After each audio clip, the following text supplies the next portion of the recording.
Gloire à Dieu. Bonjour peuple de Dieu, enfants de Dieu disséminés dans le monde, là où vous êtes, n'importe où, accablé ou n'est pas accablé, soyez bénis. Shalom. Je vous parle, je suis l'apôtre Tambulukoki Ignace Néhémie. Je vous parle dans notre émission de 10 minutes de foi. Là où nous abordons aujourd'hui le figuier. Le figuier. Vous connaissez l'arbre qu'on appelle le figuier.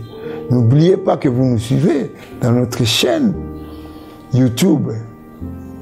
Tambulukoki Ministries officiel. Donc, nous parlons du figuier. Qu'est-ce que le figuier a à voir avec nous? Le figuier a beaucoup de choses à voir. Le figuier, c'est un arbre, hein? Dans l'Ancien Testament, quelqu'un est venu donner une histoire sur les arbres qui devaient régner. Il y avait le figuier, Olivier, qui a refusé d'être roi. Je vais renoncer à mon huile qui réjouit les femmes, l'olivier qui réjouit Dieu. Dieu se sert aussi de l'huile d'olive. Mais le figuier n'a pas donné une bonne réponse. Le vin, la vigne a donné une bonne réponse. Je vais renoncer au vin qui adoucit le cœur des rois et des dieux pour aller régner. Mais le figuier a dit, il a parlé de lui-même, mon fruit doux. Donc il s'est enorgueilli, il n'a même pas fait allusion à Dieu, même pas aux hommes. Vous allez voir aujourd'hui ce qui va arriver au figuier. Jésus passait par le chemin. Il a trouvé qu'il devait prendre quelque chose. Il avait faim. Le figuier était touffi, beaucoup de feuilles. Jésus arrive pour prendre le fruit.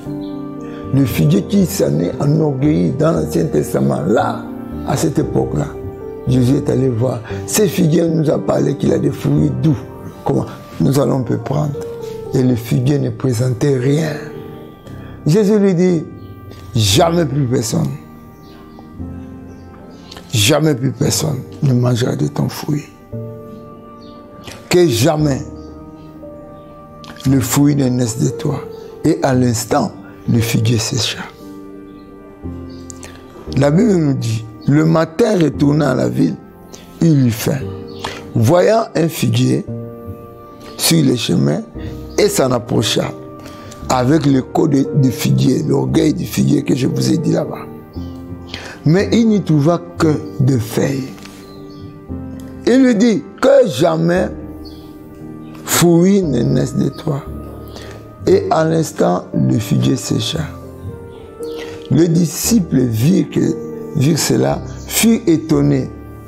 Comment ce figuier est-il devenu sec en un instant? Jésus répondit, je vous l'ai dit. En vérité, si vous aviez de la foi, 10 minutes de foi, que vous ne doutiez point, non seulement vous feriez ce qui a été fait à ce figuier, mais quand vous diriez à cette montagne, ôte-toi de là et jette-toi dans la mer, cela serait fait. Ce serait fait. Tout ce que vous demanderez avec foi par la prière, vous le recevrez. Il y a plusieurs textes dans la Bible. Dans un autre texte, on nous dit ceci. Tout ce que vous direz sans douter dans votre cœur, vous le verrez s'accomplir. Le figuier qui avait beaucoup de feuilles est devenu sec. Pourquoi? Qui a rendu le figuier sec? C'est l'homme. Quel homme qui avait la foi?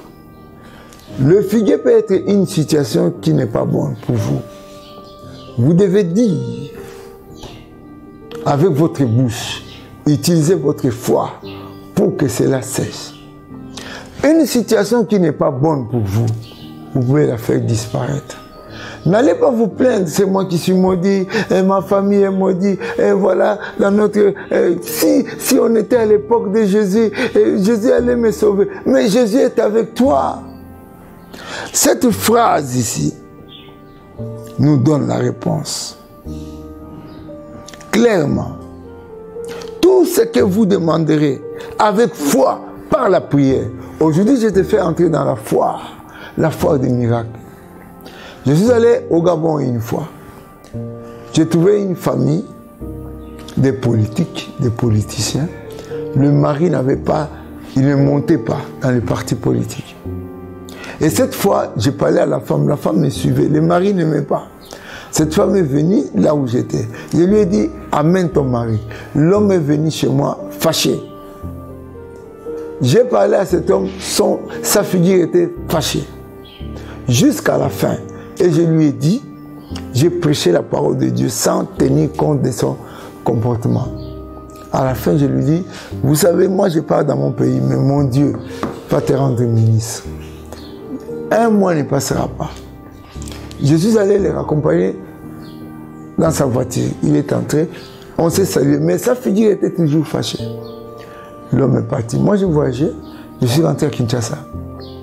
Quelques temps après, pas un mois, 15 jours après, il me dit, on m'a nommé ministre. Parce que je lui avais dit, tu seras ministre. Et l'homme était ministre au Gabon. Et il a payé un billet pour moi. Je suis allé pour prier pour lui, le oindre. Vous voyez, le figuier, sa vie, il n'y avait rien. Mais moi, j'ai maudit cette vie-là pour que les bonnes choses en sortent. Il y a un ministre qui est venu embrouiller mon plan. On devait inaugurer un hôpital. Et c'est moi qu'on a choisi pour la prière. J'ai pris tous les membres de mon église, donc disons les protocoles de mon église. Nous sommes allés avec des musiciens. On a installé, on a joué et puis l'heure de l'inauguration était là. Le ministre, quand il est venu à demander le programme, on lui a dit, il y a un pasteur qui va prier, il dit, je n'inaugure pas si le pasteur aussi prie. Au télé. À la fin, juste à la fin, le programme est terminé, je me demandais, mais comment moi je n'ai pas intervenu? Pourquoi? J'ai posé la question à ce papa-là.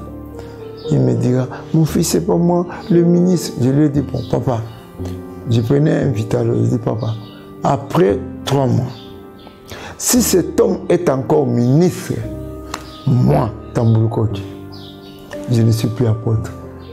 Et je vous dis, cela est venu. Mes petits frères qui étudiaient à l'université sont venus dire à la famille, Yaya n'est pas bon, il fait ça, mais et si cet homme-là n'est pas limogé, s'il reste toujours ministre, qu'est-ce qu'il dira? Les enfants comptaient 3 mois, rien. 2 jours après les 3 mois, il était limogé. Pas le remaniement, mais à 13 h, il n'était plus ministre. Et c'est tout le monde. Ah, l'apôtre avait dit ça. Vous savez que votre bouche est capable d'arrêter.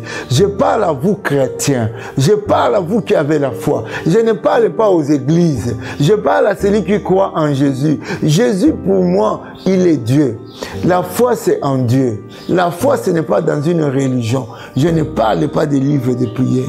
Je parle de la prière avec Dieu. Parce qu'on dit, tout ce que vous demandez avec foi par la prière, vous le verrez s'accomplir. Relevez votre tête. Croyez que vous parlez à Dieu. Parlez avec lui dans la prière. Chantez à Dieu et raisonnez avec lui. Il vous accompagne. Le Dieu des miracles ne change pas. Le Dieu des miracles est vivant. Il est là. Il peut faire de grandes choses. J'étais en Allemagne. En Allemagne, un pasteur, Martin Dongala, m'a appelé. Pendant 2 mois, je suis allé gênant, priant. J'ai prêché toutes les grandes villes d'Allemagne. Le dernier jour, c'était un jour où on allait fêter. Bonne année. Tous les gens sont venus. On a appelé les gens, les Congolais, les autres de toutes les villes. On priait. C'était la veille de la fête de la bonne année. J'ai dit à tout le monde, parce que le gouvernement allemand lui a demandé de quitter l'Allemagne. Il est allé pour étudier, venant de la Chine, il a terminé, tu dois sortir. tout était sérieux. Il a tout arrangé. J'ai dit à tous ces peuples-là, moi, je vais donner une nouvelle loi. On va vous donner tous les papiers. Ceux qui ont vécu ici pendant longtemps. Pour toi, Martin Dongala, si le gouvernement allemand vous fait sortir de cette ville pour rentrer au Congo, je ne suis plus apôtre. Je vous dis, c'est en 1998 jusqu'à aujourd'hui, l'apôtre Dongala Martin est là. Le Seigneur est capable de résoudre en tout ce qui nous arrive. Je ne cesse de dire, la guerre en Angola est partie de la bouche d'un homme. J'ai donné des dates. Tout ce que tu dis pour toi-même, dites-le avec foi et tu vas changer l'histoire. Nous changeons notre histoire. Prions. Seigneur Jésus-Christ, toi qui as dit aux gens, voici cette maison, je vais la détruire et je vais reconstruire après 3 jours. C'était ton corps que tu disais.